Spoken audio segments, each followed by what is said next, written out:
천국 복음에 대해서 살펴보고 있습니다.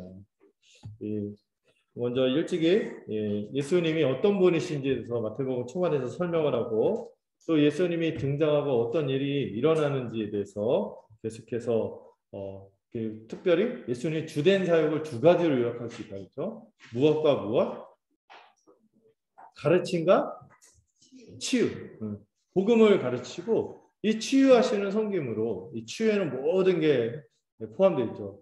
특별히 이 치유가 가능한 근거는 예수님에게 어떤 권세가 있기 때문에, 죄를 사하실 수 있는 권세가 있기 때문에, 죄에 따른 이 사망의 형상들, 온갖 병들, 귀신 들리고 나병에 걸려서 부정하게 더럽게 되고, 이런 모든 부정한 형상들, 죽음과 관련된 것들을 해결할 수 있음을 보여주셨어요.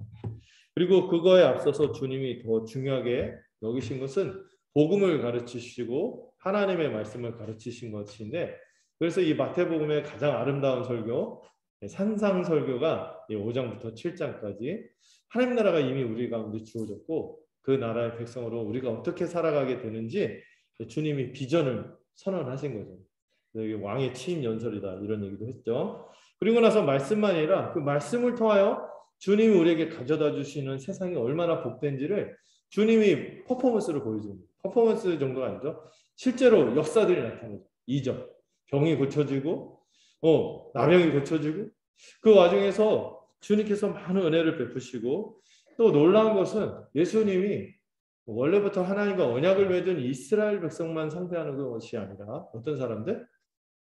이방인들도 상대하기 시작하고, 또 어떤 일도 있었어요? 가장 하나님의 백성이었다가, 여러분 그 이방인은 아예 이방인인데 하나님의 백성이었다가 그거를 저버리고 배신한 사람이 얼마나 더 믿겠어요? 더 들어오기 힘들죠. 근데 그런 사람들, 세리, 죄인, 몸을 파는 창녀들까지도 이 주님의 이 은혜 잔치에 막 초대가 돼서 막 하는 거죠. 그리고 나서 그 주님이 뭐라고 말씀하세요? 이젠 새 포도주의 시대가 시작됐다. 새 시대. 그냥 주님을 믿기만 하면, 정결례를 거치지 않아도 돼요. 제사를 거치지 않아도 돼요. 누구만 믿으면, 이 제사함의 권세를 갖고 계신 주님만 믿으면 이 새 포도주의 은혜가 막 부어지는 것이죠. 근데 그것을 믿음으로만 받을 수 있는데, 어떤 사람들 그걸 못 받아요? 그게 싫다는 사람들, 그냥 세상의 탐욕이 여전히 좋다는 사람들, 그 사람들 못 받고, 또 어떤 사람들이 못 받습니까? 교만해서, 자기의로.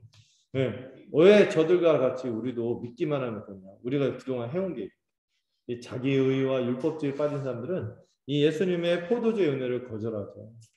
그래서 주님이 그런 말씀을 하시잖아요. 새 포도주는 새 부대에 다 경직된 자기만의 틀로, 자기만의 사고로 이 복음을 거절하지 말고 마음을 열고 이 복음에서 주님의 그 인격과 주님의 그 일하심과 주님이 우리에게 가르쳐 주신 그 교훈들을 한껏 받으라는 것이죠. 그런 이렇게 사역을 하시고 나서 주님은 주님만 그 일을 하시는 것이 아니라 일꾼이 부족하다고 하셨죠. 그러면서 일꾼을 세우셨어요. 12명으로 세우셨죠. 이 제자들 중에서 12명을 따로 사도로 부르신 거는 의미심장해요. 이제 예수님이 뭐를 시작하신다? 본격적으로 천국의 활동을 시작합니다. 12명은 뭐하고 연관된다고 했어요? 이스라엘. 원래 하나님의 백성의 숫자잖아요. 근데 새로 하나님의 백성을 구성하기 시작합니다. 개국을 하신 거예요. 개국선언을 하시고 이 사람들을 통하여 막 복음을 전하게 하세요. 있을 때 복음에, 그런데 예수님이 새로 12명을 세워서 새로운 하나님 나라가 이제 나타난다고 하지만은 옛언약 백성을 버리시나요? 그러진 않죠. 먼저 잃어버린 양한테 먼저 가서, 목자 없는 양 같은 그들을 불쌍히 여기시고 잃어버린 양들에게 먼저 가서 복음을 전하고, 이 가르침과 치유로 또 이 평화를 전하면서, 또 이걸 받지 않으면 심판이 있다는 것도 분명히 경고하면서 복음을 전했습니다. 근데 이렇게 복음을 전할 때 있잖아요. 그 중립지대에 보내지는 게 아니라, 비무장지대가 아니라 어디로 보내는 거예요? 영적인 전투가 벌어지는 거죠. 여전히 사람들은 복음을 귀 기울이지 않고 거부합니다. 그래서 뭐 가운데 뭐를 보낸 것 같다고 그랬어요? 이리떼들 가운데 양을 보내는 것 같아요. 이리떼들은 거짓 교사들인데 사람들 대부분 복음을 거절하는 게 저는 진짜 여러 가지가 있겠지만 두 가지로 압축이 되는 것 같아요. 하나는 교만, 하나는 탐욕. 예, 주님보다 다른 게 더 좋아. 주님이 주시려는 것보다 다른 게 더 좋든지 아니면은 주님보다 내가 아직은 더 괜찮다. 내가 더 옳고 내가 생각하고 이런 게 괜찮다고 생각합니다. 세상 아니면 자기 때문에 이 복음을 거절하는 거죠. 그렇기 때문에 우리 믿는 자들이 복음을 전할 때 이 박해와 비방을 감수해야 한다는 것도 우리가 잘 생각해야겠죠. 이 박해와 비방을 감수해야 되고 그리고 복음을 우리가 지혜롭게 전하되 또 물러서지 않고 전해야 된다는 것을 주님이 뭐와 뭐처럼 뱀처럼 지혜롭게 비둘기같이 순결하게 우리가 복음 전하는 자뿐만 아니라 성도로서 이 성도에게 적대적인 세상에서 그렇게 살아야 함을 말씀해 주셨습니다. 참 이런 어려운 환경이 있잖아요. 그런데도 주님은 우리가 담대하길 원하셨어요. 왜 그러셨습니까? 담대할 수 있는 이유가 있죠. 우리가 이 복음을 전하고 복음을 붙들고 살아갈 때 누가 우리와 함께 하세요? 성령이 함께 하세요. 그리고 여러분 기억해야 할 게 있어요. 우리가 믿는 이 복음은요. 헛된 게 아니란 말이에요. 네, 사적인 어떤 그 있잖아요. 밀교 있잖아요. 남녀호란계 이런 게 아니란 말이에요. 엄청난 진리 체계가 있는 공적인 진리라는 거죠. 그래서 이 계시가 밝혀지고 교회가 세워지고 이 성령이 임하기 전까지는 이게 비밀로 남아 있어서 이렇게 은밀하게 전해야 되고 예수님 당시에는. 근데 예수님이 죽으시고 부활하시고 승천하시고 성령을 보내시고 교회가 세워졌어요. 지금은 이 복음이 어때요? 지붕 위에서 외칠 수 있는 공적인 진리인 거예요. 부끄럽지 않게 당당하게 말할 수 있는 진리이기 때문에 이 진리에 대해서 우리가 부끄럽게 여기지 말고 바울도 얘기하죠. 복음을 부끄럽게 여기지 않는다. 이 복음에는 부끄럽지 않을 만한 이유가 있어요. 왜? 구원을 주시는 하나님의 능력이며 또 왜 그 구원을 주십니까? 이 하나님 앞에 우리가 설 수 있도록 우리 같은 죄인이 다 망가지고 사망과 죄 아래서 비참하게 살 수밖에 없는 우리들이 하나님 앞에 그리스도의 의로 당당하게 살 수 있는 그 은혜의 복음이기 때문에 믿기만 하면 되는 것이기 때문에 우리가 이 복음을 담대히 전할 수 있는 것이죠. 이 성령의 은혜와 복음이 공적 진리라는 것과 그뿐만 아니라 우리가 이렇게 모든 우리의 인생의 모든 일들 가운데 우리가 믿고 나서 예수를 믿고 예수 복음을 전하고 살아갈 때 우리의 삶의 모든 것에 뭐가 있어요? 하나님의 돌보심이 있어요. 섭리가 있답니다. 그분의 손길이 걷어지지 않을 거예요. 머리털까지 다 사셨다고 했죠. 참새 2마리가 하나살이에요. 이렇게 하니까 우리하고 문화가 안 맞을 거죠. 뿌셔뿌셔 여기까지 했죠. 뿌셔뿌셔 먹는 것까지도 그 거리가 일어나는 것까지도 하나님이 다 개입하시는데 우리가 어찌 두려워하냐. 그리고 누구를 더 두려워해야 되는가. 이것도 좀 진지하게 생각하겠어요. 잠시 육신을 없앨 수 있는 육신을 해야 하는 그런 존재들이 아니라 우리 영원한 운명을 딱 붙잡고 있는 분이 우리 주님이 있지. 우리가 누구를 두려워하겠습니까? 이걸 기억하고 복음을 담대하게 전하고 복음의 신앙 안에서 담대하게 살아가야겠죠. 그렇기 때문에 중요한 문제가 뭐예요? 모든 사람들 앞에서 이 복음을 시인하는 거예요. 정말 주 되신가? 예수님이 우리의 구주 되심만 아니라 우리의 주 되심을 믿고 살아가는 거예요. 이 문제가 되게 중요하다고 했죠. 그리고 신자로서 살다 보면은 필연적으로 어떤 일이 벌어질 수밖에 없어요. 네, 여러분들 그 눈치채셨겠지만 저 주보 위에 복음 가이드라인이 있습니다. 그 흐름을 잡도록 세상과 우리가 어쩔 수 없이 어떤 존재다?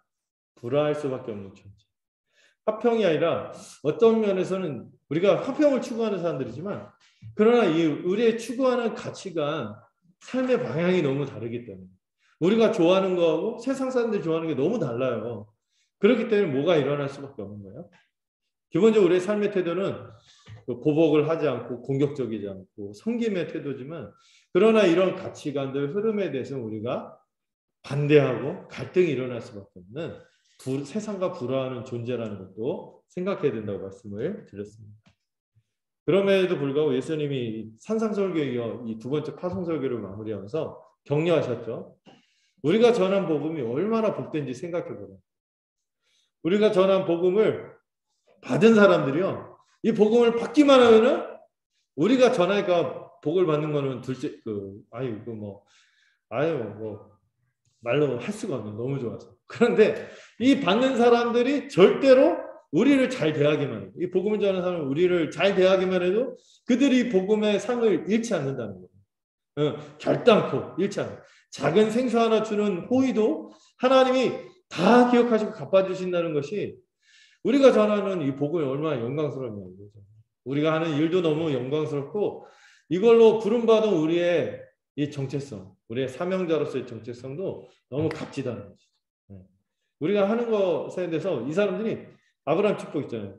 그 아브라함을 잘하면은 그 복이 아브라함한테 잘한 사람한테 간다. 우리도 그런 존재인 거예요. 복덩어리가 되어서 다니는 거죠. 결단코 그들이 상을 잃지 않을 거예요. 자그마한 호의를 나한테 하더라도. 이것을 통해서 주님이 격려하시는 게 있죠. 이 복음이 얼마나 귀하며 우리가 얼마나 이 복음 전하는 일을 할 때 존귀한 인생이 되느냐. 이거를 격려하셨습니다. 자, 여기까지 복습이고요. 자, 이제 2절부터 그리고 나서 1절에서 한 단락이 끝나요. 마태복음은 이 두 가지로 뭔가 활동을 시작하는 걸로 사인을 주고 또 가르치는 것을 마치면서 한 단락을 끝내거든요. 11장 1절이 그래서 그렇게 해서 한 단락이 끝납니다. 가르치시는 것을 마치시고 이제 거기를 떠나서 이제 새로운 이제 단락이 시작이 되는데요. 이제 세례 요한 이야기가 나옵니다. 여러분들 기억나시나요?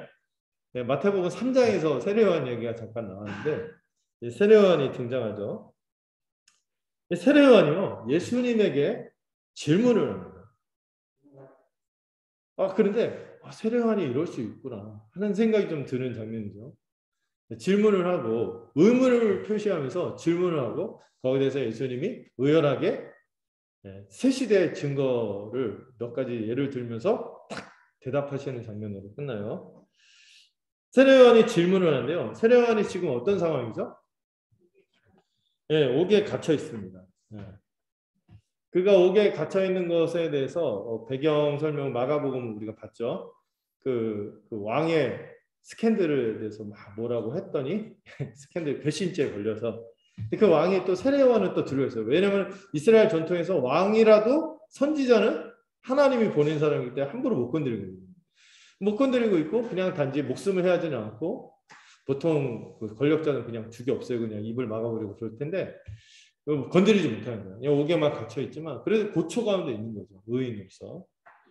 그런데 감옥 안에 있어서 보니까 자 2절에 이런 표현 있죠. 그리스도께서 하신 일을 듣고 저도 지금 세례 요한이 예수님이 모인 것을 분명히 믿고 있어요. 그리스도인 것, 메시아인 것을 확실히 믿고 있어요.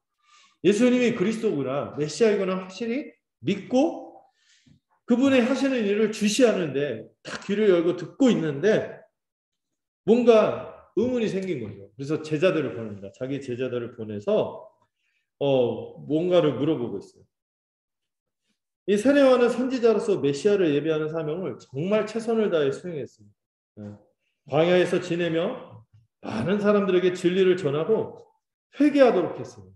그래서 메시아가 가져올 새 시대를 맞으라고 선포했습니다. 이제 곧 오시니까 시작이 될 테니까 너희들 빨리 돌이켜야 된다 하면서 그 본인도 거기에 걸맞게 항상 비상체제로 살았죠.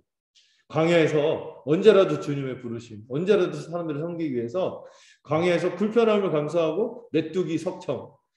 그 지금은 털코트 하면은 있어 보이지만 그때는 없어 보이는 그 상징이에요. 그렇게 입고 힘들게 지내면서 이 새 시대를 기다리고 있었어요. 그러다가 의롭게 살다가 그 의로 인하여 핍박을 받고 감옥에 갇혀 있는 상황입니다. 그리고 그는 분명히 여기 2절에서 그리스도께서 하신 일 이런 거 보니까 세례 요한의 관점입니다. 그리스도로 보는 거예요. 그리스도로 보고 인정하는데 그 일이 그냥 있는 게 아니죠. 이미 예수님이 3장에서 세례 요한에게 세례를 받을 때 이 하늘의 역사를 봤잖아요. 하늘이 열리고 비둘기가 성령처럼 내려오고 그 나올 때 막 이는 내 사랑하는 아들이요 내 기뻐하는 자다. 이 음성을 같이 이렇게 들었다고. 그리고 막 요한복음에 보면 예수님 보자마자 세상 죄를 지고 가는 어린 양이다. 명확하게 예수님을 고백합니다. 그렇게 인정했어요. 예수님 메시아임을 인정했어요. 공적으로 인정했으니 그 당시에도 굉장히 여파가 컸을 거예요. 근데 사람들이 쉽게 믿고 갈아타지 않으니까 어떤 세례요한의 제자를 갈아타기도 하는데 예수님한테 여전히 남아있는 사람들도 있죠. 막 이런 상황이었어요. 근데 이 헤로드 왕에 의해서 지금 어떤 상황이에요? 감옥에 갇혀 있어요. 그게 그 상황이 좀처럼 빨리 개선되지 않는 것 같아요. 그런데 감옥 안에 있다 보니까 예수님 하신 일을 들었어요. 그리고 나서 세례요한의 반응이 뭐였죠? 여짜오되 질문이 생기는 의문이 생기는 그래서 예수님한테 사람을 보내서 제자들을 보내서 질문을 합니다. 근데 그 질문의 내용이 뜻밖이죠. 그렇게 그리스도로 인정하고 그렇게 해놓고는 오실 그이가 당신이 맞습니까? 이렇게 묻는 거죠. 오실 그이 이게 뭐예요? 그리스도. 그리스도가 맞나요? 이게 확인하는 거죠.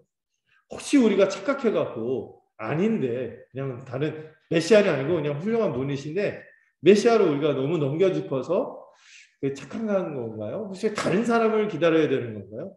하면서 근본적인 회의 이거를 표시하는 거죠. 예, 뜻밖이지 않습니까?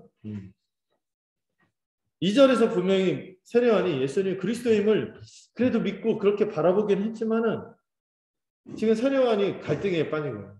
감옥 안에 있어서. 감옥 안에 있으면서 갈등에 빠졌는데 예수님이 그리스도라면은 자기가 생각하던 그리스도의 모습과 너무 다른 거예요. 메시아가 자기가 선포하고 이런 일을 할 거다 했던 그 메시아. 자기가 생각하고 메시아가 와서 그리스도가 이런 일들을 할 거다 하고 생각했던 거하고 지금 예수님이 하는 일이 달랐다는 거예요. 너무 달랐다는 거예요. 그래서 세례 요한마저도 감옥 안에 앉아서 회의에 빠져서 혹시 그이가 당신이 맞습니까? 혹시 다른 분을 기다려야 되나요? 하는 약간 좀 당돌할 수도 있죠. 당황할 수 있는 굉장히 그런 질문을 하는 것이죠. 그가 그동안 외쳤던 메시지가 뭐냐면은 메시아 오신다. 세 가지를 얘기했죠. 메시아가 오신다. 그리고 성령이 부어질 것이다. 그리고 심판이 임할 것이다.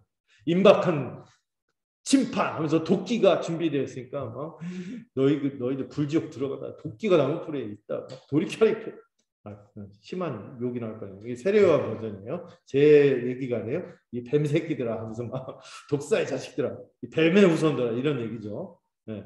너희들은 하나님의 백성이 아니다. 막 이런 얘기를 하면서 이렇게 특별히 세례요한이 이 회개를 강조하면서 또 강조한 메시지가 뭐예요? 심판이 한 번에 전문 용어로 한 큐에 심판이 한 큐에 쾅 임해갖고 이렇게 완전히 심판이 이루어지면 하나님의 백성 회개하고 의로운 백성들은 구원을 받고 회개하지 않고 이렇게 악하게 살고 경건치 않고 이방인들 이런 애들은 어떻게 싹 쓸어버리고 이게 당장 일어날 거라고 생각하는데 안 일어나.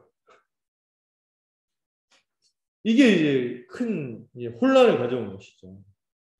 자기가 전해왔던 진리는 그거였거든요. 근데 자기가 기대하고 생각하는 일들이 생각만큼 진행이 되지 않기 때문에 지금 긴가민가 막 이러는 거죠. 세례요한이 정말 기대했던 것은 뭐였냐면 이 메시아가 오면 아까 얘기한 것처럼 이방인들 특히 지금 여러분 세례요한의 입장이 이해가 돼요. 세례요한이 지금 어떤 상황이에요? 그 민족이 식민지 이방의 압제 가운데서 살고 있어요. 여러분 생각해보세요. 막 중국 사람들, 일본 사람들 이런 데를 와갖고 점령군처럼 와갖고 막 여기저기 사람들 수탈하고 부녀자들 함부로 대하고 막 이런 일들이 벌어진다는 생각. 얼마나 고통스럽겠어요. 그런 상황이 있으니까 저 이방인들을 다 물리치고 하나님 나라로 다시 다윗왕국처럼 회복이 되지 않을까. 그리고 회개하지 않는 죄인들, 이 악한 것들, 이 좀처럼 안 바뀌는 이 나쁜 것들, 예? 그리고 지금 나를 가둔 헤롯 같은 가짜 권력자, 왕들, 가짜 왕들, 목자라고 자청하지만 이스라엘 목자라고 자청하지만 목자 노릇도 안 하고 엉터리로 이 백성들을 함부로 대하는 이 가짜 권력자들, 이런 사람들 싹 심판하시고 뭐를 기대한 거예요? 자신을 비롯해서 경건하게 하나님의 은혜를 구하고 신앙을 붙잡고 이렇게 이스라엘 그런 사람들을 하나님이 구원하시고 곧바로 뭐가 임한 걸 기대한 거예요? 하나님 나라가 완성된 형태로 임할 것을 기대한 것이죠. 그런데 지금 감옥 안에 있으니까 야 내가 이렇게까지 했는데 이런 생각 안 했을 수도 있어요. 내가 여기 이렇게 감옥 안에 있으면서 막 이렇게 하니까 이제 예수님이 등장했으니까 이제 모든 상황이 바뀔 거다 했는데 상황이 안 바뀌는 거예요. 어떤 큰 변화도 안 일어나죠. 그냥 감옥 안에서 계속 주시하고 예수님이 어떤 일을 하시는가 듣고 있었는데 어떤 일이 일어나죠? 그냥 예수님이 하신 일은 뭐예요? 사람들에게 복음의 진리를 가르쳐 주시고 사람들을 아주 고매한 일이죠. 치유하고 섬기고 돕고 놀라운 일도 있죠. 죽은 사람을 살리고 막 이런 일도 있어요. 나병 환자도 낫고 막 몰래 하시긴 하지만 이런 막 미담은 퍼져. 미담. 예수님에 관한 미담. 요즘 연예인들이 좋아하죠. 미담 퍼지는 거. 미담은 퍼지고 진리를 가르친다 하는데 거기서 그냥 끝난다. 어떤 변화도 안 일어나. 무슨 권력의 이동이 일어난다든지 어떤 세상이 뒤집어진다든지 그 로마 이 악한 사람들 막 이런 사람들이 막 갑자기 막 모세 시대처럼 막 땅이 팍 갈라지면서 막 밑으로 꺼지고 이런 게 안 일어나고 있단 말이에요 지금. 개벽이라고 하죠. 천지 개벽 이런 게 없는 거예요 지금. 그냥 미담만 퍼져. 진리를 그 좋은 말씀 막 가르쳐 주시고 알겠는데 왜 지금 현실을 안 바뀌냐 이거죠. 왜 지금 이 상황이 이렇게 안 바뀌냐 이거죠. 이게 세례요한이 가졌던 답답함, 의혹, 혼란스러움이었죠. 지금 세례요한이 좀 특별히 원하는 건 뭐예요? 이방인과 죄인들을 심판하셔서 이 빨리 하나님 나라가 이 억울한 것들, 원통한 것들을 풀어주시고 의인들을 하나님께서 고개를 들게 하시고 이것들을 기다리고 하는데 예수님이 지금 정작 뭐 하고 있어요? 이방인하고 어울려. 로마 백부장을 칭찬했다는 소식도 들리고 그리고 막 죄인들 있잖아요. 회개하지 않는 악한 죄인들. 벌써 심판을 벼락을 맞아도 3번 맞아야 되는 이런 애들을 그냥 이유 없이 따뜻하게 환대하고 잔치를 벌여서 그들을 용서하고 받아들인다는 얘기를 듣는 거예요. 이스라엘이 회복되기는커녕 외롭게 신실하게 산 자기마저 여전히 감옥 안에 갇혔다. 이런 상황이다 보니까 세례요한이 참 신실한 사람이긴 했지만 흔들린 것이죠. 혼란에 빠진 거예요. 사실 우리는 복음서 보면서 예수님이 하신 일이 너무 또 우리가 너무 이제 성령이 충만하고 예수님이 너무 사랑하니까 예수님이 하신 일이 대단해 보이잖아요. 막 하늘을 가르치고 와, 이 얼마나 복된 가르침. 이 일이 얼마나 복된 일들이냐. 사람들을 살리고 와, 아름답다. 이렇게 놀라워하고 아름답지만 세례 요한이 처한 현실, 그가 겪고 있는 현실에서는 답답함이 있을 수밖에 없겠죠. 변화가 없는 것 같으니까. 여전히 이방인에 의해서 식민지 백성으로 억압을 당하고 있고 지금 세례요한은 자기에게 실존적인 문제이기도 하지만 지금 이스라엘 백성의 상황에서도 봐서도 지금 왕으로 있으면 안 되는 상황이 왕으로 있어갖고 고통을 주고 헤롯왕 이런 사람들이 득세하고 있어요. 그리고 세례요한은 고군분투하는데 종교 지도자라는 것들은 어떻게 하고 있어요? 더 부패, 아주 교만해갖고 다른 사람들 정죄만 하고 있거나 탐욕에 빠져갖고 그냥 그 하나님에 대한 예배보다 자기 입속 차리는데 그냥 마음이 분주하고 그리고 또 어떤 사람들은 그냥 그 산 같은 데 들어가서 광야 같은 데 들어가서 자기 돈만 닦고 막 이런 상황이에요. 아무 어떤 그 동료도 없는 것 같죠.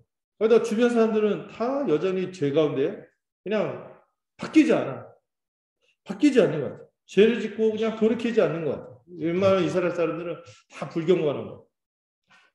그리고 정말 주님 약속을 믿고 정말 신실하게 살려는 자기 같은 사람들은 그냥 감옥 안에 갇혀서 죽음만 기다리는 신세입니다. 이런 상황을 좀 생각해 볼 때 세례요한이 묻는 질문이 당황스럽다. 이렇게 갑자기 이런 질문을 한 게 아니라 그 이유가 있긴 하겠다는 생각을 좀 들어요. 그의 고민과 의심은 이해가 될 수도 있어요. 근데 자, 세례요한이 이렇게 질문을 했는데 이제 중요한 거는 예수님이 어떻게 답하셨는가. 이게 되게 중요하겠죠.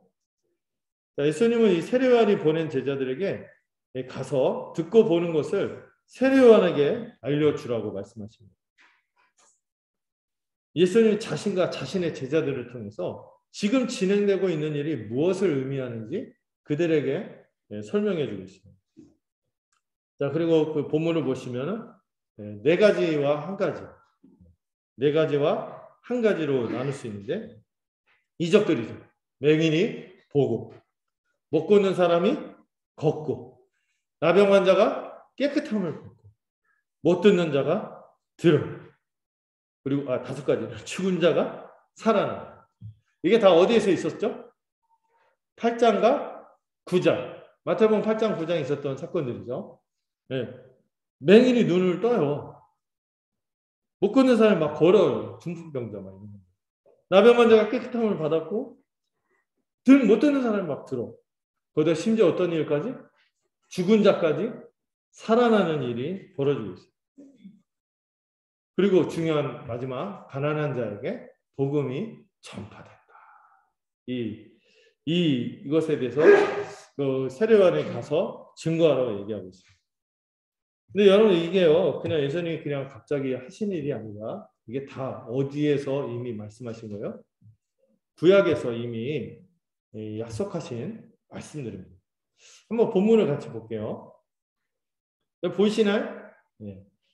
이사야서 35장 5절 6절에서 예언하는 거. 이거 말고도 이사야서 여러 이러저러한 같은 말씀들인데 대표적인 말씀인 거예요. 그때 맹인의 눈이 밝을 것이며 못 듣는 사람의 귀가 열릴 것이며 그때 저는 자는 사슴같이 뛸 것이며 말 못하는 자의 혀는 노래하리니 이는 광야에서 물이 솟겠고 사막에서 시내가 흐를 것입니다. 뭐에 관한 말씀이죠? 메시아가 와서 새로운 세상을 시작한다는 예언의 말씀인데 그 말씀하고 지금 주님이 하시는 일이 정확히 일치하고 있어요. 그리고 하나 더 61절이죠. 주 여호와의 영이 내게 내리셨으니 이는 여호와께서 내게 기름을 부으사 가난한 자에게 아름다운 소식 이게 뭐예요? 복음. 가난한 자에게 복음을 전하게 하려 하십니다. 나를 보내서 마음이 상한 자를 고치고 포로된 자에게 자유를 갇힌 자에게 노임을 선포하는 이 두 가지 말씀은 대표적인 메시아를 예언할 말씀인데 이 메시아의 예언대로 지금 주님이 하시는 일이 정확하게 일치하고 있어요. 세례요한이 의심에 빠졌지만 현실이 안 바뀌니까. 그러나 이거는 다 뭐예요? 그냥 예수님 다른 분이 아니라는 거예요. 바로 그 메시아가 왔다는 것을 이 말씀과 주님이 하신 일을 연결시켜서 확증해주고 있는 것이죠. 맹인의 눈이 밝아지고 못 듣는 사람의 귀가 열리고 가난한 자에게 복음이 전해진다. 이것들은 구약의 예언의 성취이지 예수님이 갑자기 행하신 치유 이벤트가 아니라는 것이죠. 게다가 구약에서 예언한 것보다도 훨씬 뛰어넘는 은혜의 기적들이라는 것을 알 수 있어요. 그래서 이사야서 예언한 것은 맹인이 눈이 밝고 못 듣는 사람의 귀가 열리고 또 그 가난한 자에게 복음이 전해진다. 그 정도인데 지금 주님이 실제로 하시는 일은 그 이상의 일들이 일어났어요. 어떤 일도 일어났어요? 죽은 자가 살아나요. 또 어떤 일이 있어요? 죽은 자가 살아난다는 것은 구약에도 비유적으로 있었어요. 실제 사건도 있었고. 근데 구약에서도 거의 딱 한 케이스 빼고는 안 일어나는 일이 있어요. 뭐냐면은 나병 환자가 그 부정한 나병 환자, 손도 못 대게 하는 나병 환자가 낫게 되는 이 일이 벌어진 거죠. 구약에서 예언한 것 정도가 아니라 그거를 뛰어넘는 놀라운 일들이 지금 예수님을 통하여 벌어지고 있다는 그 이상의 일이 벌어지는 거죠. 그냥 사람들을 잠시 돕고 회복하는 정도가 아니라 지금 이 모든 현상들은 다 뭐 때문에 찾아온 거죠? 아담 이후로 죄로 인해서 이 사망의 현상으로 인생 전체가 다 망가져 있는데 이 인생 전체를 망가뜨리는 부정함, 더러움, 이 죽음을 완전히 해결해 주신다는 그 놀라운 축복이 지금 나타나고 있는 거죠. 그래서 다윗의 왕국 정도가 아니라 정말 하나님 원래 꿈꿨던 이 하나님 나라, 죄와 사망이 완전히 거쳐가는 그런 세상을 지금 주님이 열고 있다. 근데 이거는 이미 구약에서 예언했을 뿐만 아니라 그 이상의 것이 지금 성취되고 있는 것이다 하고 주님이 답하시는 거죠. 예수님은요, 이 죄를 사하는 권세로 망가진 죄인들을 오히려 정결하게 회복해 주실 수 있는 분이기 때문에 세례요한은 이방인과 죄인을 심판하기를 원했지만 예수님 오히려 어떻게 하세요? 그 죄를 사하는 권세로 이방인과 죄인마저 정결케 만들고 회복해 만들고 구원해 주시는 구약에서 생각했던 그냥 당장 우리만 구원하고 그 악한 것들 심판하고 끝나는 것이 아니라 그 이상의 놀라운 축복의 시대가 열렸다는 것을 지금 말씀하신 것이죠. 게다가 예수님이 가르친 이 복음, 가난한 자에게 복음. 여러분 팔복 기억나시죠? 산상수훈을 내는 제 첫 번째, 심령이 가난한 자는 그렇게 하면 안 되죠. 복이 있도다. 심령이 가난한 자. 복음이 임해서 심령이 가난한 사람들, 이 가난한 사람들이 이 복음의 은혜를 돌린다는 것으로 주님이 이 메시지를 시작했잖아요. 가난한 자의 복음이죠. 이게 임한 거예요. 이 복음을 배울 때, 이 복음을 듣고 믿을 때 구약 율법의 가르침과 상관없는 가르침이 아니죠. 그거하고 이어지는 가르침이에요. 구약 율법도 여러분들 아셔야 돼요. 서로 사랑하라. 한 몸으로 하나님을 사랑하는 그 마음으로 하나님과 같이 우리가 서로를 한 몸같이 살아가라. 이게 성경에 일관된 우리를 향한 뜻이죠. 똑같아요. 그것을 잊지만 거기서에 대해서 이렇게 지켜라 저렇게 지켜라 하고 구약시대에 맞게 말씀을 주셨잖아요. 근데 그 이상을 뛰어넘는 복음의 진리로 예수님이 산상수훈으로 가르쳐 주셨어요. 여러분 산상수훈 여러분 공부하실 때 어땠어요? 특히 팔복의 은혜를 우리가 깊이 묵상할 때 얼마나 좋았습니까? 그리고 이 복음의 진리를 믿기만 하면요, 이 심령이 가난하고 애통하고 막 이런 사람들 있잖아요. 막 우리 같이 별 볼 일 없는 인생들이 참 존귀해지고 온전히 회복이 되는 거예요. 우리의 상한 영혼들이 만져지고 이 망가진 인생들이 회복이 되어서 그리고 주님이 바라는 바 주님이 너무 감사하고 그 은혜에 겨워서 우리가 서로 어떻게 하게 될까? 서로 사랑하게 하나가 되고 그래서 주님이 꿈꾸신 세상 가난한 자가 없는 세상 주기도문에서 구하듯이 일용할 양식을 구하고 서로를 살피며 이런 사는 세상에 대해서 주님이 하나님 나라와 의라고 하면서 우리에게 이 교훈들을 주셨죠. 이 교훈이 이루어질 때 정말 가난한 자에게 복된 소식이 전해져요. 우리가 서로 사랑하고 나라가 해결 못하는 거 있잖아요. 어떤 정부와 권력도 해결 못하는 이것을 교회가 서로 한 몸이 되어서 가난한 자를 사랑하고 섬김으로 결국엔 그런 사람들이 없어져. 가난과 죽음이 해결되는 세상. 이걸 주님이 교회를 세우심으로 이 산상수훈의 교훈으로 교회에 주는 교훈으로 교훈하셨죠. 그래서 가난한 자에게 복음이 전해집니다. 그리고 중요한 거. 요한은 당장 뭐를 변화를 기대했는데 어떤 변화를 기대했죠? 심판. 그냥 나쁜 것들이 막 쓸어버리고 열심히 사는 우리는 이렇게 해주고 이걸 기대했는데 지금은 그런 때가 심판의 때가 아니라 구원 얻을 만한 때라는 거예요. 주님이 왕으로 오신 것은요. 조금이라도 잃어버린 양들을 돌이키고 구원하시기 위해 오신 거죠. 그리고 값없이 믿는 자들 구약과 달리 값없이 이 은혜의 신약시대 새언약의 시대 이 믿는 자에게 구원을 값없이 베풀기 위해서 지금은 은혜의 때인 거예요. 여러분 주님이 아직 안 오셨죠? 그 은혜의 때인 거예요. 지금 주님의 심판을 바로 처음 오시자마자 한 번에 전문용어 한 표에 안 하시고 이렇게 두 번에 걸쳐 번거롭게 힘드신데 이렇게 하시는 거예요. 조금이라도 잃어버린 사람들을 구하고자 하는 거죠. 주님은 죄인을 부르러 오신 분이기 때문에 의인이 아니라 갇혀진 사람들 부르신 게 아니라 다 망가진 인생이죠. 의인이 어디 있어요. 조금이라도 구원하시기 위해서 이 심판을 연기하시며 지금은 은혜대로 이 구약 시대에 예언했던 것보다 그 이상 뛰어넘는 축복을 베풀고 있음을 말씀해 주신 거죠. 그러나 여러분 주님도 물론 세례요한처럼 최후 심판에 대해서도 막 경고하십니다. 여러분 복음서에서 또 성경 전체에서 지옥 얘기 제일 많이 하신 분이 예수님이시거든요. 최후 심판에 대해서 경고하십니다. 그러나 그 심판은 다시 오시는 재림 때로 연기되었죠. 그만큼 주님이 오래 참으시는 거예요. 그러나 예수님이 왕으로 베푸시는 지금 임하는 이 큰 은혜와 호의를 거절하고 이를 가볍게 여기고 이를 멸시하고 주님의 오래 참음을 멸시하는 거죠. 이런 사람들, 지금 믿지 않는 사람은 결과가 어떻게 될까요? 장차 임하게 될 지옥의 심판을 피할 수 없음을 기억해야 합니다. 심판이 연기되긴 했어요.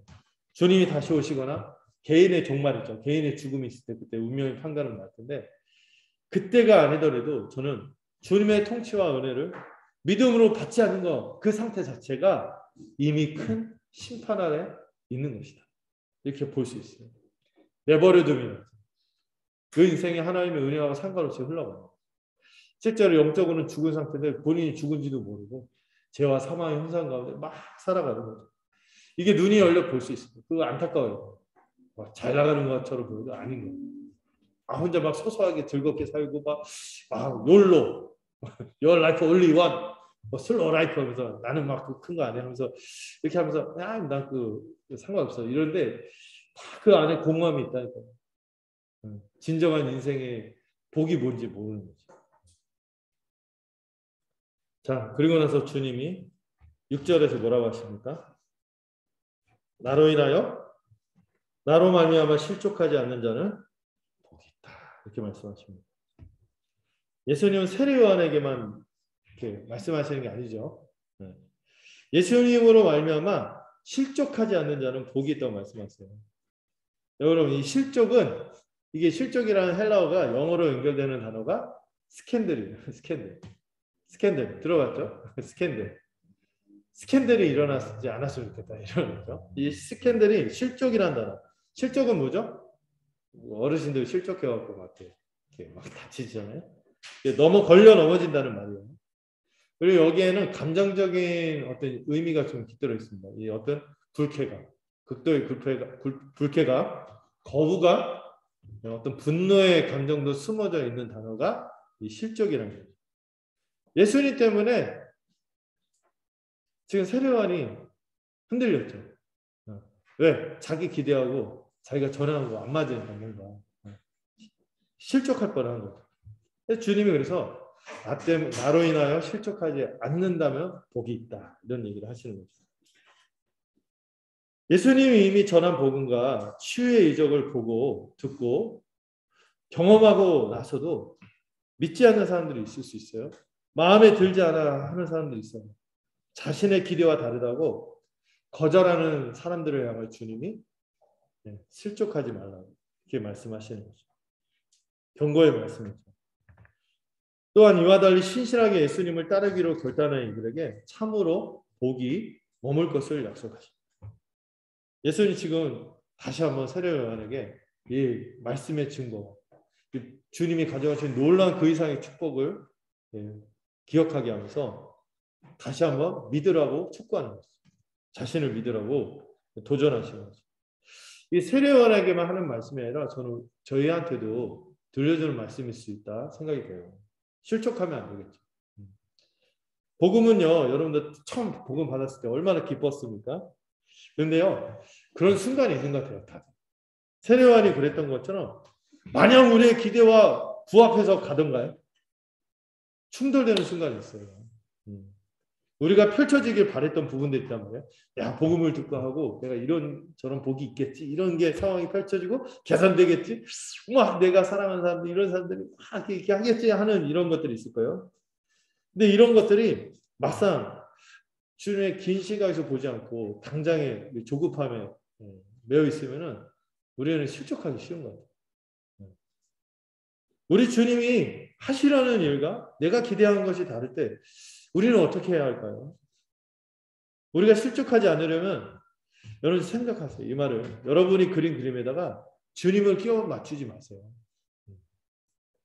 주님이 여러분들에게 새롭게 보여주시는 그림이 있어요.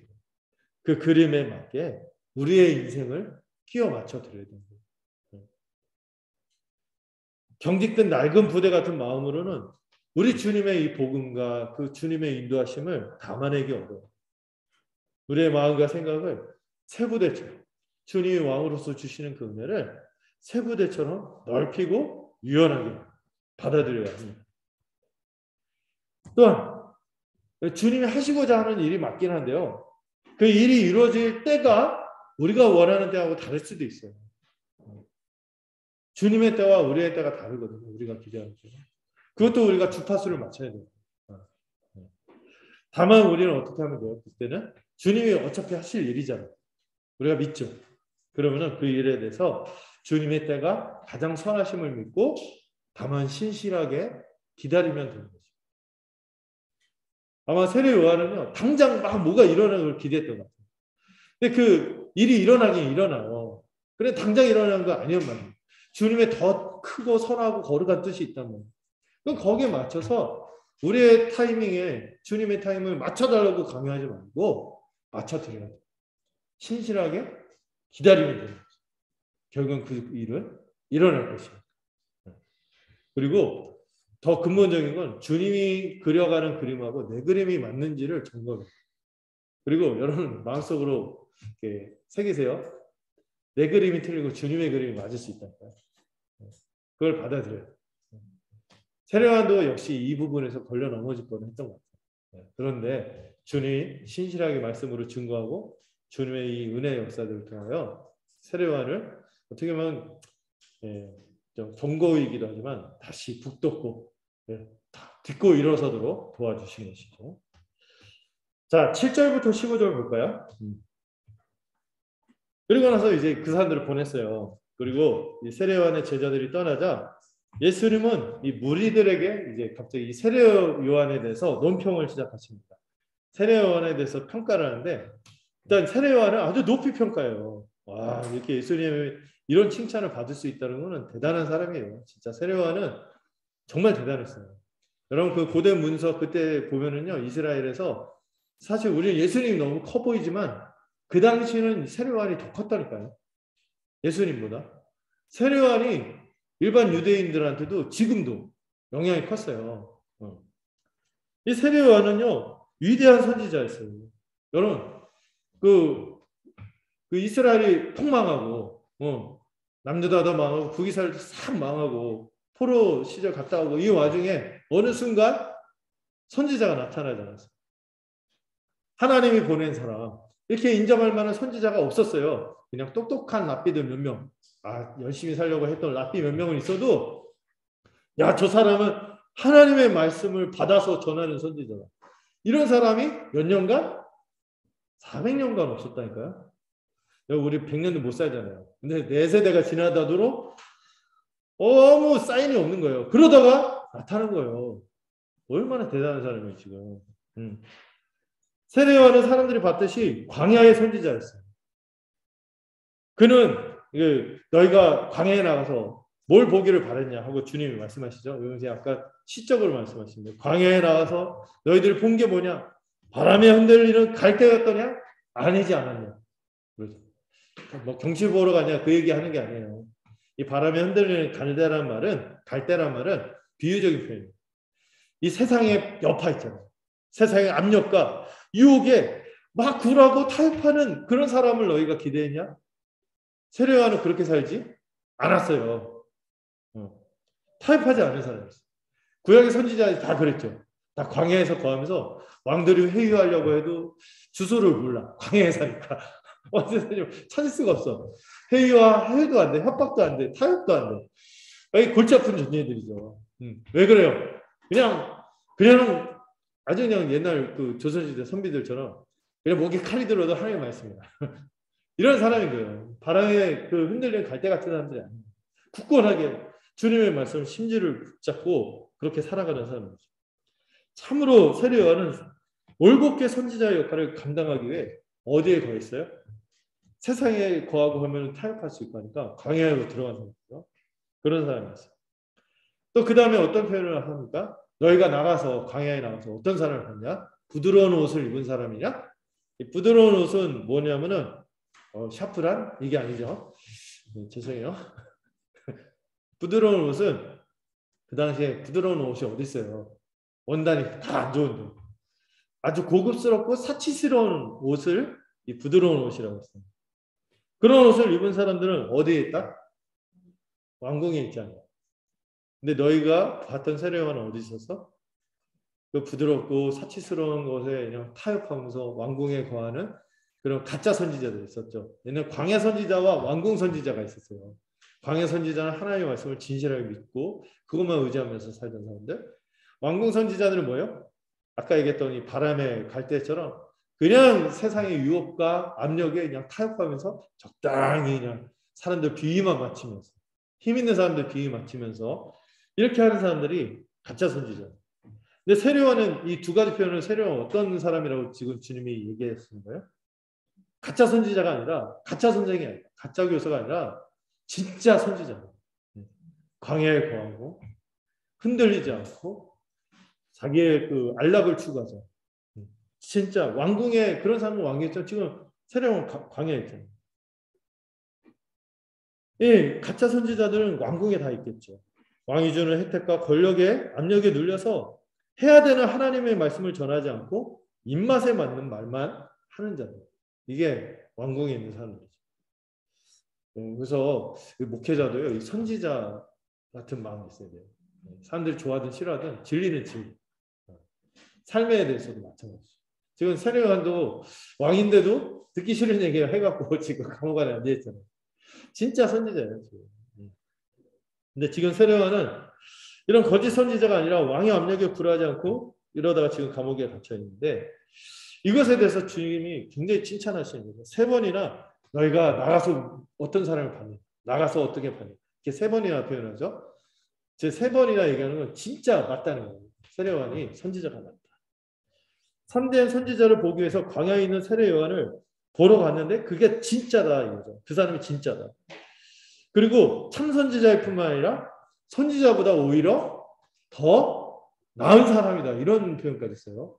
그동안 있었던 선지자들 깔아놓은 게죠. 세례요한이 최고다. 이런 얘기를 하는 거죠. 근데 왜 그런지 얘기하세요. 이게 중요한 건데 세례요한은요. 왜 다른 선지자보다 훨씬 나은 자인지 아세요? 사실 구약에 보면 엘리야와 엘리사가 최고거든요. 이 사람들 죽은 사람 살리기도 하고 엘리사는 탈모가 이러는데 그 탈모 가지고 뭐라고 했더니 곰 2마리가 나와서 여러분들 제 탈모 가지고 너무 뭐라 하지 않으세요? 동물원에서 곰이 나올 수도 있어. 아니 이런 거 잊어버리시고 자 어쨌든 이런 엄청난 거의 오병이어 같은 비슷한 이적도 엘리야와 엘리사가 다 했거든요. 근데 세례요한이 그들보다도 더 뛰어나요. 왜 그렇게 얘기하는지 생각해야 돼요. 왜 그런지 아세요? 그가 하는 일에 세례요한은 어떤 이적도 없었어요. 사실 이적을 베풀지는 않았어요. 근데 그가 정말 위대했던 이유가 뭔지 아세요? 누구를 예배했기 때문에? 메시아를 예배했기 때문에. 그것 때문에 선지자보다 더 나은 점. 어떤 선지자보다 더 낫다는 거예요. 메시아를 직접 맞이하고 길을 닦는 역할을 했기 때문에. 그래서 여러분 그 10절에 보면은 기록된 바 하고 나온 말씀이 있죠. 이게 말라기서 구약의 끝에 말라기의 예언이거든요. 구약에서 마지막으로 이 새 언약에 이 새 시대가 임하고 새로운 세상이 펼칠 것을 기대하면서 예언했던 그 말씀이 그 메시아가 오기 전에 반드시 누가 먼저 온다? 물러거라 하면서 원님이나 왕이 지나갈 때 그 길을 닦는 사람 있죠. 그런 사자. 이 사자가 먼저 온다는 거예요. 그런데 지금 예수님 뭐라고 하세요? 그 사자가 바로 누구다? 세례요한이라는 거예요. 여러분 세례요한이 그 구약에서 예언한 그 사자가 맞다면은 지금 주님 그 얘기하는 건 세례요한이 대단하다 그 얘기하는 걸로 끝나려고 하는 걸까요? 아니죠. 그 사자가 예비한 메시아가 자신이라고 아주 고급지게 말씀하시는 거죠. 이것저것 이렇게 얘기하지 않고 암시적으로 얘기하시는 거예요. 그 당시요 공식처럼 받아들인 기대가 있었죠. 이 말라기에서 이 엘리야 같은 사람이 나타나서 메시아가 오는 길을 예비하고 사자 역할을 할 것이다. 그래서 공식처럼 엘리야가 등장하면 곧바로 누가 온다? 메시아가 온다. 이게 공식이에요. 근데 예수님이 그 세례 요한이 바로 그 엘리야다. 이 사람에 대한 말씀이다. 이렇게 얘기한 거는 지금 주님이 폭탄 선언이야. 포탄 같은 선언하는 거예요. 내가 바로 그 메시아다. 웬만하면 예수님 노골적으로 얘기 안 하시거든요. 여기서 확 얘기하시는 거죠. 주님이 이 세례 요한이 엘리야라고 한다면은 지금 주님이 자신을 굉장하게 메시아라고 강력하게 주장합니다. 지금 우리 그냥 그렇게 그냥 하는구나 하면 그 당시에 이 말씀을 딱 들었을 때는 충격입니다. 긴가민가 했는데 그분이 맞다고? 저분이 분명하게 얘기하시는 확실하게 말씀하시는 이렇게 다가오는 거죠. 그 다음부터 나오는 말씀이 되게 중요한데요. 예수님이 이제 세례 요한보다 위대한 천국 백성이 나타날 것을 예고하시는데 먼저 이 세례 요한을 높이면서 얘기하죠. 이제까지 여자가 낳은 그러니까 사람이 낳은 사람들 중에 그러니까 예수님 시대까지 이 온 인류 가운데서 세례 요한보다 큰 사람이 없었다는 거예요. 얘기할 때 세례 요한이 골리앗보다 컸나? 그런 생각하면 안 되죠. 키 크다는 얘기가 아니죠. 하나님이 보낸 하나님의 선지자들이 있었어요. 근데 이처럼 새 시대를 연 위대한 선지자는 없었다는 거죠. 세례 요한은 앞서 말한 것처럼 메시아를 예비하는 그 엘리야라는 면에서 구약의 어떤 선지자들보다도 가장 위대한 사람이었어요. 왜? 메시아. 신들매 풀기도 감당키 어렵다고. 네. 정말 엄청난 능력, 나보다 능력이 많으신 성령으로 세례를 베풀고 완전히 하나님 나라를 가져오시는 이 위대한 구원 역사의 성격을 봤을 때 세례 요한보다 더 큰 사람이 없는 거예요.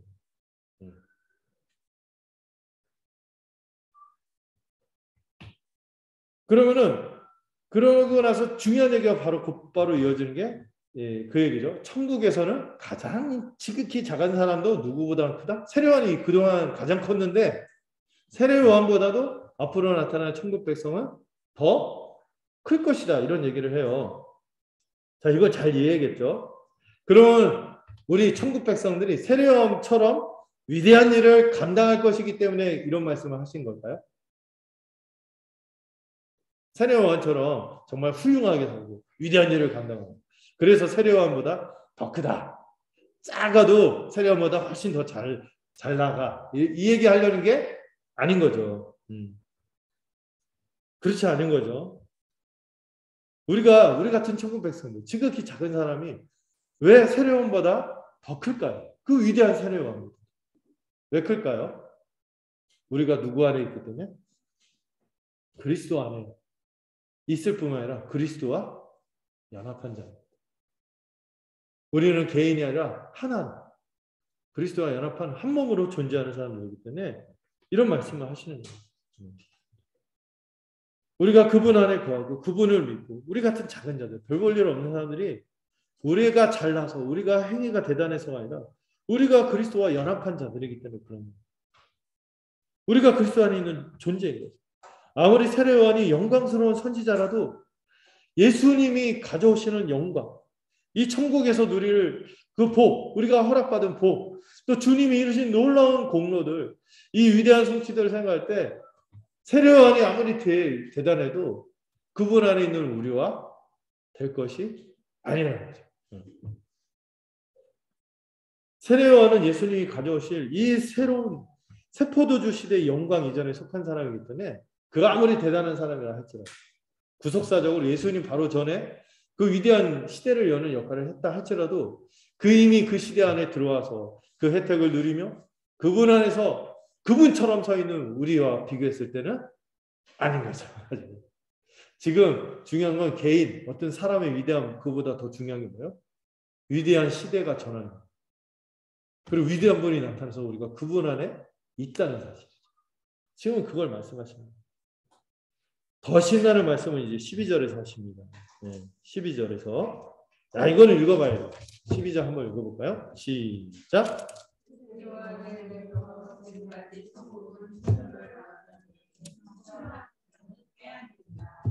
자, 이제 세례 요한 때부터 뭐가 시작이 되었어요? 천국이 시작이 되었어요. 하나님 나라가 임했어요. 이거 예수님이 활동하는 지금의 예를 들어 천국은 침노를 당하고 침노한 자는 빼앗는다. 이런 표현을 하는데 이게 좀 저는 한글개혁이 약간 아쉽다 이런 생각이 좀 들어요. 그래서 제가 본문을 좀 준비했는데요. 본문은 아니고 제가 한번 설명한 거긴 한데 이 똑같은 병행된 말씀 있죠. 율법과 선지자는 누구 때까지? 요한의 때까지. 그 후로부터는 천국 복음, 하늘나라의 복음이 전파되어 사람마다 그리로 침입한다. 뭐예요? 믿음으로 사람마다 그 천국 복음으로 받아들이고 그 복들을 누리게 된다. 이렇게 얘기를 하는 거죠. 근데 오늘 본문이 침노를 당하다 이렇게 번역이 돼서 천국이 침노를 당한다고? 특별히 침노가 무슨 말인가 우리 익숙하지 않은데 이게 사실 그 플리 이런 말하고 비슷한 말이라고 이해하면 되죠. 플리 아시죠? 자기가 좋아하는 곡 목록들을 플레이리스트에서 줄여서 플리라고 하거든요. 그래서 침노도 준말이에요. 침략, 노략질. 굉장히 공격적이고 폭력적인 단어. 비아제타이라는 비오비타 말고 비아제타이 이런 단어인데 굉장히 공격적이고 폭력적인 단어예요. 침략해서 막 노략질하는 이걸 보여주는 단어가 이 단어인데 이게 형태가 수동태 같아요. 그리고 의미가 부정적이기 때문에 많은 사람들이 천국이 침노를 당한다 하니까 이상하게 해석을 하는데 비관적으로 했어요. 예수님도 그래서 고난을 당하고 세례요한도 감옥에서 죽게 되고 예수 믿는 사람들 천국 백성들 늘 고통 속에 산다. 천국 백성이 지금은 막 고통을 당할 때다. 이렇게 이상하게 해석을 하더라고요. 근데 그렇게 해석하는 게 지금 문맥하고 맞나요? 안 맞죠? 그래서 이걸 제대로 해석한 훌륭한 신학자도 있었어요. 왜냐면 이게 수동태 같지만 침노를 당하다 같지만 형태는 수동태인데 실제로 의미는 능동의 의미를 가지는 그런 게 있어요. 그러니까 뭐예요? 실제로는 침노를 당하다가 아니라 천국이 침노하고 있다. 이 그림 보이시죠? 이 세상에 주님이 또 이거 관련되는 그거 있잖아요. 예수님 바알세불이라고 그 대적자들 욕할 때 강한 자가 막 들어와서 세간을 막 강탈해 간다고 했잖아요. 그것처럼 주님 천국의 권세가 이 세상 가운데 들어와서 강력하게 역사하고 있다는 거죠. 침노를 하고 있고 사람들마다 믿음으로 그것을 받아들이고 누리게 된다. 지금 그런 위대한 새 시대가 됐다는 것을 지금 말씀하시고 있는 거죠. 예.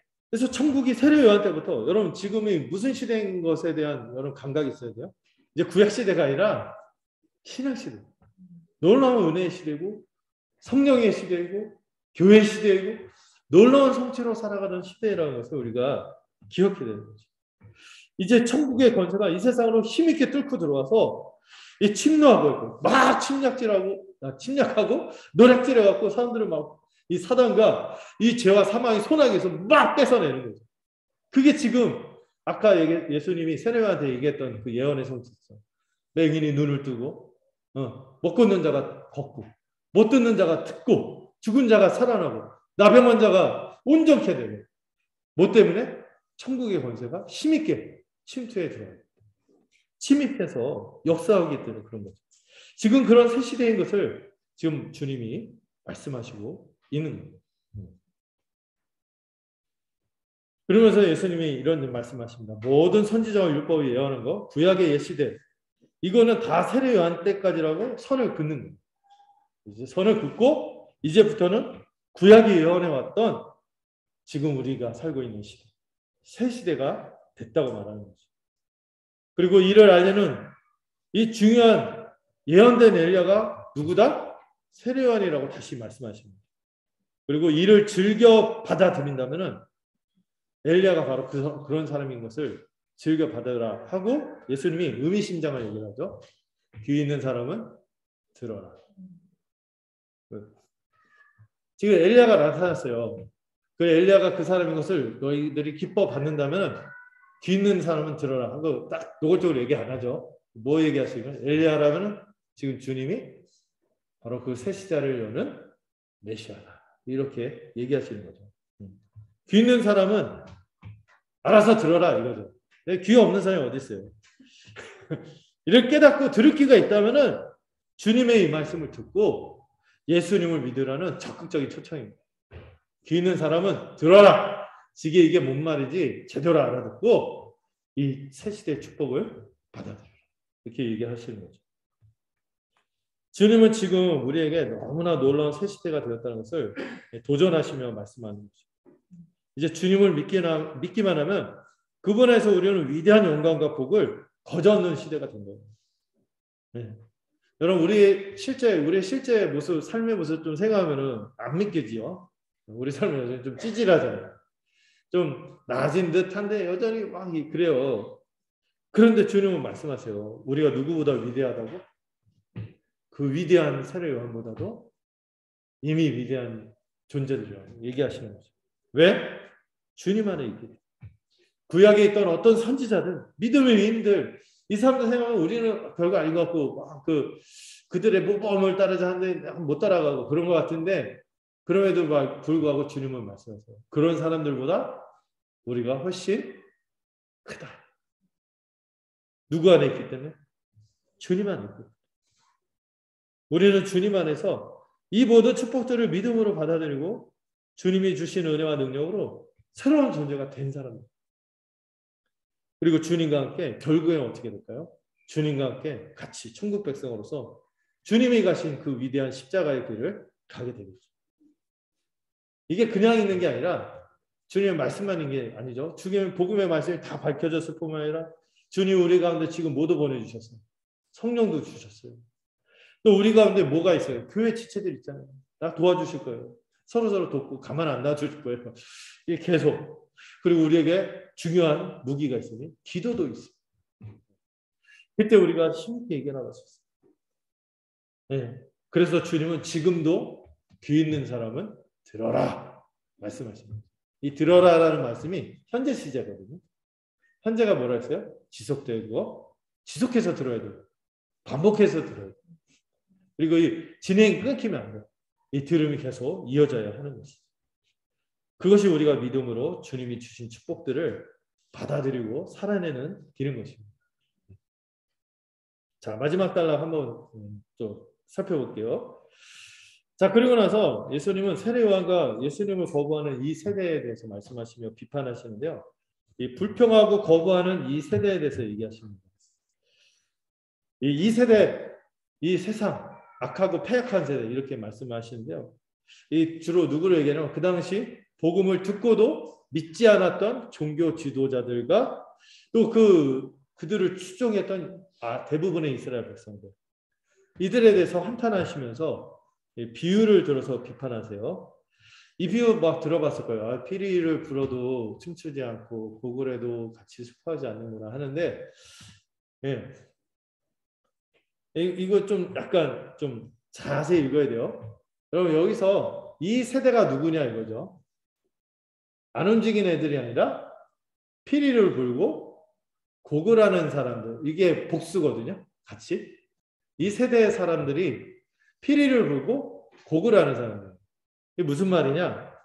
어떤 아이들 시장터에서 막 노는 거예요. 자기 친구들을 불러놓고 막 자기 마음대로 막 피를 부르는 거예요. 피를 불렀는데 자기 뜻대로 춤추지 않는다. 막 뭐라고 해. 반대로 갑자기 난데없이 막 애곡을 해. 막 슬피 울고. 그런데 같이 이렇게 있는 동료 친구들이 같이 슬퍼하며 가슴을 치지 않는다고 막 불평을 터뜨리는 거예요. 네. 그래서 많이 이 본문을 거꾸로 이해하죠. 근데 사실 거꾸로 이해도 의미는 통해. 맞아. 그 의미가 맞는데 사실 그 문법적으로는 그 피리를 불고 고글을 하는 사람들이 지금 주님이 비판하는 이 세대. 뭐예요? 자기 입맛대로 예수님을 맞춰놓고 세례 요한을 맞춰놓고 그렇게 하기로 요구하는 이 세대에서 지금 얘기하는 거예요. 이 호응하지 않는 아이들이 이 세대가 아니라 자기 뜻대로 되지 않는다고 아우성을 치는 아이들이 이 세대의 특징인 것이죠. 이들은 자기들이 기대하는 진리와 메시아에 대한 그림을 이미 짜놨어. 그래서 세례 요한이 전한 진리가 있을 때 자기들 코드하고 안 맞는다고 거절해요. 막 불평을 터뜨리는 거예요. 안 받아들여요. 마찬가지로 예수님도 이해 맞지 않으니까 불평하고 예수님을 똑같이 거절하고 있는 모습을 보여주고 있죠. 아니 그러니까 여러분 우리가 주님을 믿을 때 그림을 미리 그리면 안 된다니까. 자기가 이미 그림을 그려 거의 짜맞추려고 하면 안 돼요. 열어놓으셔야 돼요. 이 피를 부는 이들은 어떤 사람들이냐? 바로 탐욕에 빠진 헤롯, 제사장 이런 사람, 사두개인가 이런 세상의 탐욕을 따르는 사람들이 피를 부는 사람들이죠. 자신들이 피리를 불며 자기들이 뜻대로 이게 세례 요한이 어떻게 하기를 바랬어? 같이 적당히 살고 타협하고 바람에 흔들리는 갈대처럼 흔들리기를 바랬지만 세례 요한은 어땠어요? 유혹과 압력에 굴복하지 않았죠. 그리고 오히려 그 세상과 구별하기 위해서 어떻게 했어요? 먹지도 않고 마시지도 않고 광야에 거하면서 하나님의 뜻만 의지하기 위해서 절제하는 거죠. 굴욕보다는 절제죠. 먹지도 않고 마시지 않고 그렇게 한 목적이 뭐죠? 이 탐욕 가운데 탐욕 가운데 살아가는 사람들을 불순종하고 하나님께 돌아오지 않는 사람들을 이 죄악된 세상을 향해서 회개의 메시지를 전하기 위해서 그렇게 한 것이죠. 근데 그들은 그런 세례요한을 어떻게 욕했습니까? 귀신 들렸다. 그래서 저런다. 광야에 거하는 거 봐라. 귀신이 들리면 저기 있잖아. 먹지도 마시도 하는 거니까 저거 악한 영이 씌어서 그래. 실제로 세례요한이 그런 비난을 들었던 것 같아요. 특히 누구한테? 이 헤롯 같은 탐욕에 추구하는 사람들에 의해서 그런 비난을 들은 거죠. 그렇게 하면서 자기들을 정당화하는 거죠. 저 사람이 잘못됐다. 항상 자기가 잘못됐다는 인정 안 하기 위해서 상대를 항상 모욕하는 게 피해가는 게 죄인의 습성이거든요. 회개하지 않은 자기들의 탐욕스러운 삶을 세례요한이 귀신 들렸다고 하면서 정당화하는 거예요. 그리고 결국엔 세례요한은 가두기 거예요. 반대로 여기서 슬피 오는 사람들은 누구냐? 바리새인들과 서기관 또 그를 따르는 자들. 이들은 자기에 빠진 율법주의자예요. 예수님이 오셨어요. 신랑이 오셨어요. 여기서 예수님이 인자라는 표현을 쓰죠. 전에 금식 교훈 기억나시죠? 인자, 신랑이 왔을 때는 금식하면 안 된다고 했어요. 근데 이들은 인자이시고 신랑이신 주님이 왔는데 뭐 하고 있어? 자기 마음대로 인위적인 종교 행위로 금식을 하고 있었어요. 인자는 새 시대를 여는 하나님과 같은 분이죠. 그런 신랑이 자기 신부를 취하기 위해서 오셔서 잔치를 벌이고 그래서 부족한 사람들을 자기 신부로 받아들이고 궁의를 베풀고 은혜를 베풀고 이런 복된 잔치가 벌어지는데 예수님을 뭐라고 욕합니까? 그들을 용서하고 받아들이니까 왜 우리 같은 이들이 아니라 저 같은 이들도 받냐 하면서 예수님을 정죄하죠. 먹기를 탐하고 포도주를 즐긴다. 이거는 좀 우리 성경이 좀 세련되게 표현한 거고 좀 세게 얘기하면 식탐쟁이의 술주정뱅이 이렇게 욕한 겁니다. 예수님. 저희 먹보의 술주정뱅이다 하고 예수님을 욕했어요. 예수님은 자신이 인자라고 하셨죠. 인자는 이 새로운 세상을 여는 분이고 이제 금식할 필요가 없어요. 그분이 와서 새 시대가 열려서 그분이 베푸는 은혜의 잔치를 그냥 거저 맛보기만 하면 되는데 이들은 자기에 빠져서 왜 우리가 애국하는데 너는 애국하지 않냐 하면서 주님을 정죄하는 거죠.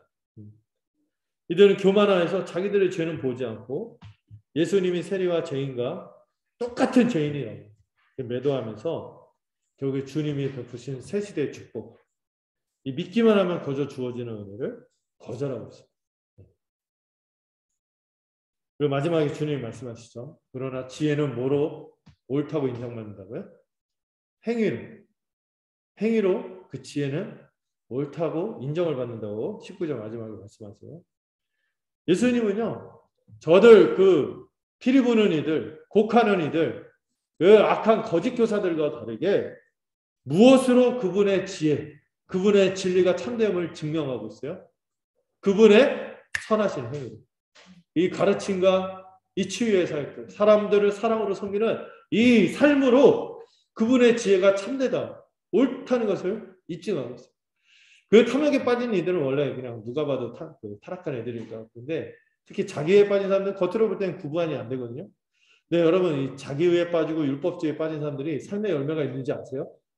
없어요. 늘 컴플렉스, 늘 비교, 늘 우월감, 열등감. 다른 사람을 돌아볼 여지가 없고 자기의 잘남만 추구하는 거예요. 그런데 주님의 진리를 받아들이는 이 복음의 은혜를 받는 사람들은 새로운 세상에 걸맞게 살아가요. 그 행위로 그 진리가 옳음을 입증하게 되는 거죠. 예수님을 비난하는 율법주의자들의 삶에는 특별히 여기서 이 곡하는 맥락, 이 율법주의자를 그 바리새인들을 지금 주님이 평가하는 맥락에서 얘기하는데 예수님은 지금 막 술주정뱅이다, 막 이렇게 한다, 식탐쟁이다 이렇게 욕하는 사람들은 실제 그들의 삶에 뭐가 없어요? 행위에 열매가 없었다니까요. 주님이 열매로 안 하였잖아요. 그들은 열매가 없었어요. 그런데 예수님은 분명히 얘기했죠. 거짓 교사와 참된 교사는 뭐로 분별할 수 있다? 그들의 삶으로, 그들의 열매로 분별한다. 그 비난하는 그 사람들은 어떤 사람도 변화시키지 못했어요. 회개시키지 못했어요. 구원에 이르지 못하게 했죠. 그러나 이 주님이 전한 복된 소식, 이 따뜻한 은혜의 초대, 이 따뜻한 은혜의 초대, 주님의 그 살가운 사랑의 선비, 이것이 열매를 나타냈습니다. 죄인이 회복이 되고 생명을 얻고 거룩하게 살도록 한 것이죠.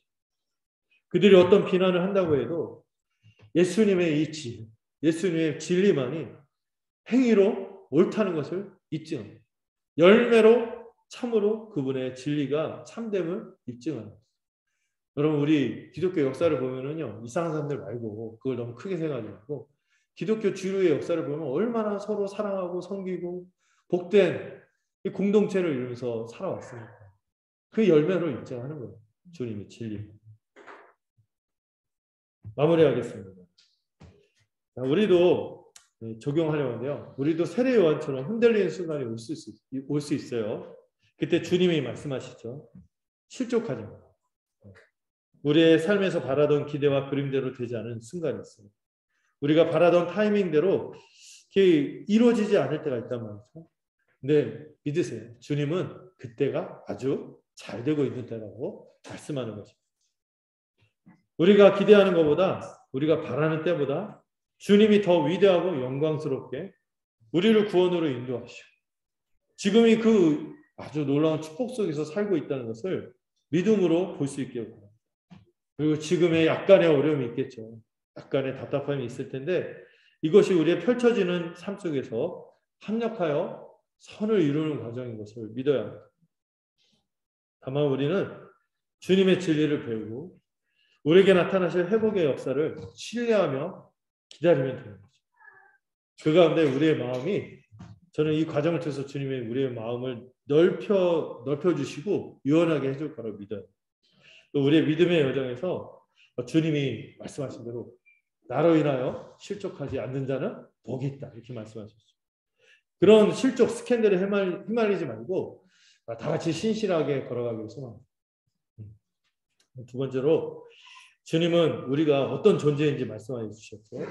구약의 어떤 위대한 축복들, 어떤 위대한 인물들보다 더 위대한 존재가 우리라고 말씀하세요. 우리는 그리스도 안에서 이를 누리는 존재들이죠. 우리가 당장 어떤 업적이 없고 우리 삶이 대단해 보이지 않더라도 우리는 이미 천국 백성입니다. 이미 복받은 자입니다. 이미 천국 백성이기 때문에 낙심하지 마세요. 세상 관점에서 자기를 보지 말고 복음이 증거하고 성령이 주는 마음의 확신, 그리고 이 교회 지체들의 이 지지와 격려 속에서 우리가 서로 기도하면서 힘을 내면서 살았습니다. 그리고 주님은 복음을 믿는 자는 반드시 삶으로, 이 행위로 정당성을 입증한다고 말씀하셨습니다. 복음을 듣고 회개하여 세상의 탐욕에서 돌이킵니다. 이제는 값없이 주시는 은혜로 우리의 교만을 꺾고 주님이 여시는 잔치에 초대되어서 마음껏 누리고 열매를 맺고 살아가는 우리가 되기를 간절히 소망합니다. 기도하겠습니다.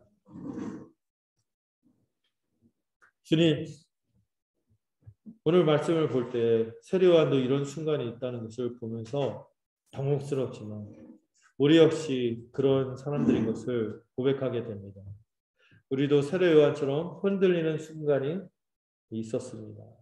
주님, 이를 정직하게 인정하고 주님이 보여주시는 그림에 우리의 삶을 맞춰가고 주님이 이끌어 가시는 타이밍에 우리를 맞춰가기를 원합니다. 어떤 경우에도 실족하지 않고 주님이 이미 주신 복을 마음껏 누리기를 원합니다. 즉 우리가 어떤 모습 삶의 모양을 취한다 할지라도 그리스도 안에 있기에 그 자체로 너무나 영광스러운 천국 백성임을 잊지 않기를 원합니다. 이를 참으로 믿고 살아가는 우리가 되게 하옵소서. 그리하여 열매로 우리가 믿는 진리가 참됨을 드러내기를 소망합니다.